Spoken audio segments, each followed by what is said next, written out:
Hi, everyone. This is Katie and Karen, and we are here from the Faith Practices Project in the Christian Reformed Church in North America. We're thrilled to talk to you a little bit today about what we've got going on and about some exciting things coming up. My name is Katie Rulofs, and I'm coming to you from my Washington, D.C. home office.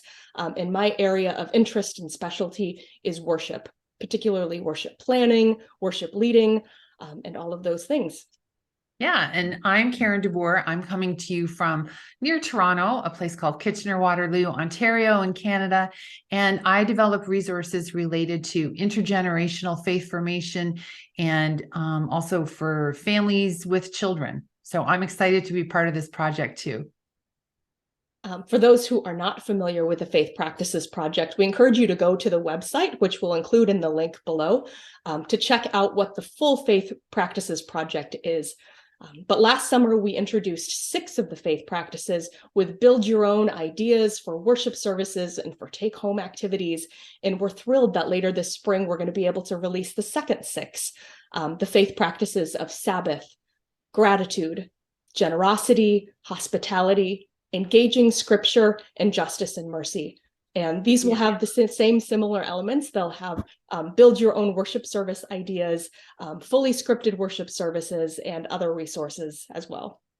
Yeah, and we are so excited. We heard from so many churches and individuals who found the previous 6 resources to be incredibly helpful. So we can't wait to share these with you all.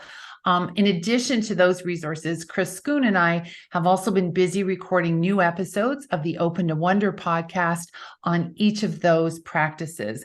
And we have got a really exciting guest lineup again. I'll tell you about one. Yesterday, we actually spoke about the faith practice of hospitality with Amy Peterson, who wrote Where Goodness Still Grows, Reclaiming Virtue in an Age of Hypocrisy. And wow, I can't wait for you to hear that conversation. Some of the other things I'm super excited about are the beautiful picture books, which we found that connect with each of these faith practices and which can be used as a way to engage all ages and to invite all ages into conversations about these faith practices. We're also really excited about the variety of options within each worship service and each intergenerational gathering, which tend to be a bit more informal because they're so flexible that leaders can pick and choose and shape whatever works in their context. And finally, I'm just super excited about all the ways we're hearing that churches have been using the podcast to invite people to engage with the faith practices. So, for example, last summer, a pastor told me, it's hard for me to get people to join up for a Bible study, but anyone's driving around in their car or going for a walk and they can listen to a podcast and then follow up with the questions. So those are the things that I'm super pumped about. Katie, how about you share what you're really excited about in this next section of the Faith Practices Project? Well, for those of you who just saw a tiny little face appear in the corner of my screen down there, that was my 7-year-old daughter. And I think there's something really right and fitting about the fact that she heard this conversation going and was curious and came downstairs. And it might have been to talk about faith practices and it might have been for a snack. I'm not sure. But either way, that's one of the things that I'm looking forward to, is the goal of this series so far has been to be highly intergenerational. Yeah. Not just resources for children, but resources for all ages alike.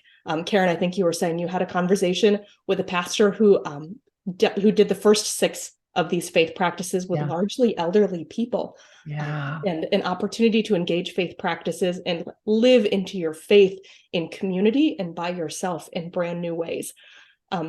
Something that's really exciting is some of the feedback that we've gotten from churches about the first 6. And some of that has been able to be incorporated into what we've done in the second 6. And some of the ideas are so creative and so spirit-filled, and it's thrilling for us to see that, we're essentially giving you a little bit of a stage, and you are building the framework for some of these things that work for you in your own context. So we're thrilled to be able to release these second 6. They should be coming to you sometime around Easter, date to be determined, but click the link for the website below and for a post that we have on the network that should take you to those second 6 once they're released. But they're coming soon to you and we can't wait to share them with you. Yes.